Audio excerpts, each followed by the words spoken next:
Walakin aktsara al-wa'id 'alaiha. Nah, tetapi kebanyakan hukum-hukum syara ini mengancam ya 'alaiha untuk empat hal tadi itu. Artinya rata-rata konsekuensinya kalau orang menjalankan empat hal yang dianggap dosa besar itu, kebanyakan hukum syara itu al-wa'ida 'alaiha. Kalau terhadap pelakunya itu pasti diancam. Nah, wa'adu ma fi masalihid dunya ta'thiruha. Nah, dan tetapi dianggap banyak lah, agama di sini dianggap banyak fi masalihid dunya, dalam kemaslahatan-kemaslahatan di persoalan urusan ke dunia, taksiruha, pengaruhnya. Ya, pengaruhnya empat hal ini. Artinya sekalipun memang syarak tidak menetapkan itu, belum tentu ditetapkan sebagai minal kabair, tetapi kalau itu dilarang dengan ancaman-ancaman syarak itu, kebanyakan diancam. Nah, kalau menjauhi empat hal yang dianggap kabair itu pasti besar kemaslahatannya. Artinya walaupun memang tidak ditetapkan secara paten bahwa itu termasuk minal kabair pun, karena banyak ancaman-ancaman kalau melaksanakan hal-hal yang pak di atas itu banyak masolihud dunianya lah gitu. Kalau segala dikembangkan ini ngobrolnya. Wa amma aklu riba, adapun ngadahar barang riba, walaysa fihi illa aklu malil ghair bitarati. Biasanya gitu. Yang namanya mangan barang riba, falaysa fihi. Sebetulnya nggak ada barang riba itu. Ya. Illa aklu malil ghair. Ya, kecuali kata-kata riba itu akan bisa terhapus ketika kan asalnya barang riba itu mangan hartanya orang lain, kalau dengan catatan bitarodi maka terhapuslah hukum riba itu ya di ma'al ikhlal, serta menyepikan bisyaratin wawal, asal dengan syarat-syarat yang sudah diatur oleh hukum syara. Kan biasanya gini, kaedah riba itu kan merugikan sepihak lah katakan. Nah, tetapi kalau sepihak yang disebut itu yang dirugikan, asal dengan catatannya kita dengan bitaroti, ridon biridon, saling ridho, itu hukum syarat, hukum ribanya akan terhapus. Gitu, maksudnya gitu. Wala yab'udu an takhtalifa syara'i fi mithlih. Tetapi tidak jauh perbedaan-perbedaan tentang syara fi mislihi dalam perumpamaan aklur riba itu. Ya, artinya tidak jauh itu ya. Artinya seputar itulah. Ya. Jadi kalau umpama biasanya kayak kullu qordin jaronafan gitu ya. Biasanya urusan dalam urusan utang piutang, terus menimbulkan dari utang sejuta balik ke sejuta 250 gitu kan. Yang 250 itu asal syaratnya jangan pada saat transaksi, ya pokoknya kita tulis sejuta sejuta lah nih notanya. Tapi ketika pengembalian kok dilebih-lebih asal diparodi, karena kata kata riba itu pada dasarnya makan harta orang lain tanpa izin atau tanpa ridho orang yang, nah itu yang munculnya. Nah, kalau memang dengan cara ditarodi, ya maka ya hilanglah gitu hukum hukum ribanya, maksudnya gitulah. Makanya dalam dalam kajian syarat, dalam kajian bab riba ini ya nggak ada hal yang paten. Makanya kata-katanya wa ilam yujib asyarul al haq, ada kan gitu. Jadi tergantung. Wa idalam yujal al ghasbu, lah ketika tidak gasab itu tidak di wa idza lam yuj'al al-ghasbu alladhi huwa aklu malil ghair bi ghairi ridahu. Nah, sementara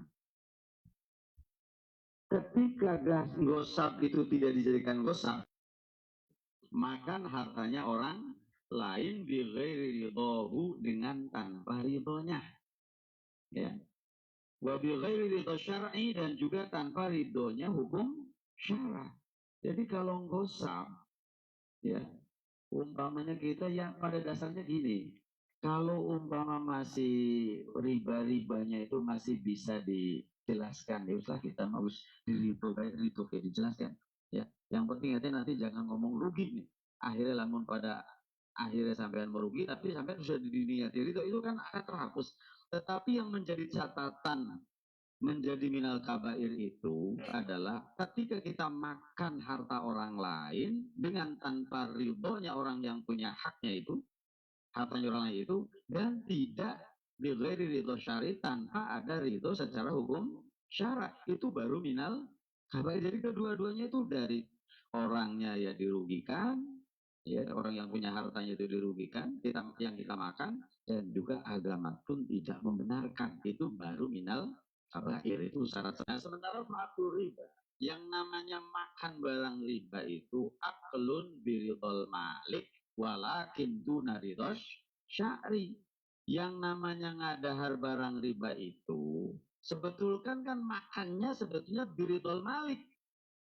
Yang kita makan itu ada ridho dari orang yang memiliki harta yang kita makan itu, yang dianggap riba itu. Tetapi walakin duna ridho syar'i, secara syarak tidak dibenarkan. Agama nggak membolehkan. Sekalipun orang yang memiliki harta yang kita makan itu orangnya ridho, tapi agama tidak ridho, yaitu yang namanya riba. Nah, ketika kok berubah, ya kan, sudah dijelaskan sehingga syarak pun membenarkan sama-sama ridhonya, lah itu nggak ada urusan. Artinya berubahlah hukumnya, tidak menjadi kabair. Nah sekarang wa in azama syar'u ar-riba bizajri anhu faqad azama aidan az-zulma bil ghasbi.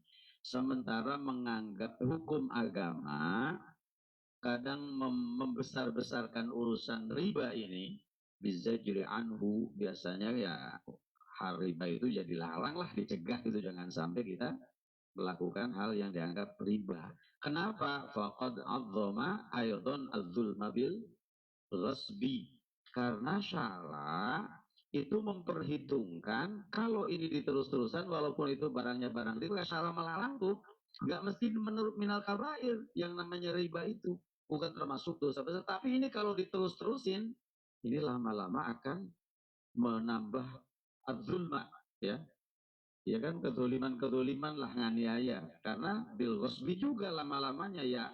Ghasbi kan tadi catatannya makan tanpa ridhonya orang yang hartanya orang itu, si maliknya, dan juga agama pun tidak membenarkan. Ya lama-lama kalau kedoliman bil ghasbi wa ghairi, muncul ghasab dan lainnya gitu. Lalu wa'adzama al-khiyanah, di situ juga syara mempermasalahkan yang dianggap dibesar-besarkan dan ini konsekuensinya besar, dianggap dosa besar juga dalam persoalan pengkhianatan. Ya, karena kan kata riba, kata gosap itu di dalamnya mengandung unsur khianah. Ya.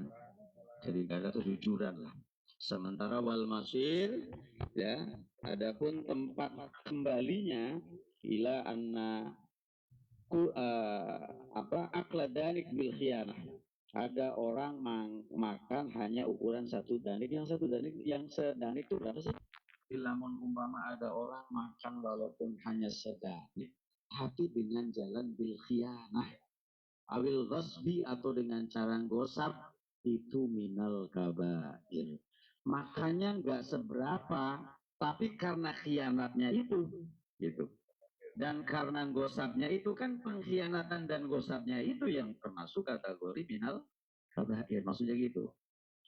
Fihi, sementara di dalam al-masir, ya, pokok kembali yang muncul kan, ini pembahasannya tentang kabairnya, bahwa masir itu maksudnya kembali itu kuncinya, letak kekabairannya di situ, karena ada unsur khianat dan unsur gosapnya itu. Makanya fihi nazarun, di dalam persoalan ini butuh catatannya antara mengandung unsur khianat, gosap atau tidak.